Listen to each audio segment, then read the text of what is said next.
كنت كنفيق مع 10 ديال الصباح، كنضيع وقتي، كنحس براسي بلي ما عنديش طاقة. حتى واحد النهار قررت ندير واحد التحدي او واحد تشالنج اللي هو نفيق مع 5 ديال الصباح لمدة ديال 3 ايام. ولكن اللي وقع ما كنتش متوقعه صراحة.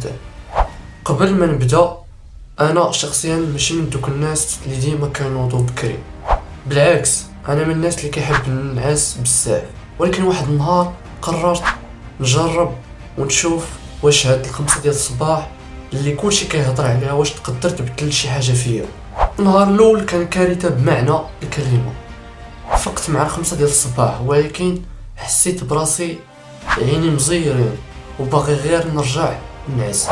ولكن زدت صبرت على هادشي كلشي. ولكن غريب في الامر انني في الصباح لقيت عندي وقت كبير جلست نقرا فيه ونفكر فيه، وحسيت براسي هادئ شويه. النهار الثاني فقت باقل شويه ديال التعب، ماشي بحال النهار الاول.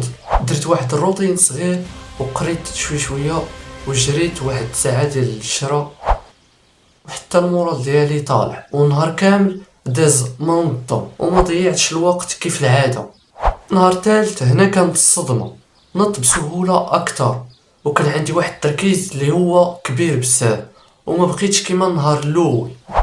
درت بزاف ديال الحوايج في الصباح قبل كاع ما يفيقوا دوك الناس اللي ناعسين، وحسيت براسي انني اللي متحكم في نهاري كيفاش غادي يدوز، ماشي نهار هو اللي متحكم فيا.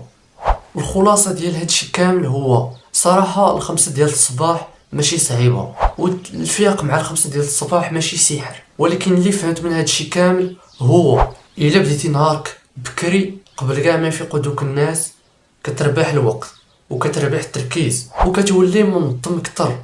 هادشي اللي كيزيد يبدل حياتك شويه بشويه. تا دابا اللي كتشوف فيها جرب غير 3 ايام وكتب ليا في الكومنت شنو وقع عليك نتايا. يمكن هاد التحدي او هاد التشالنج غادي يبدل حياتك حتى انت.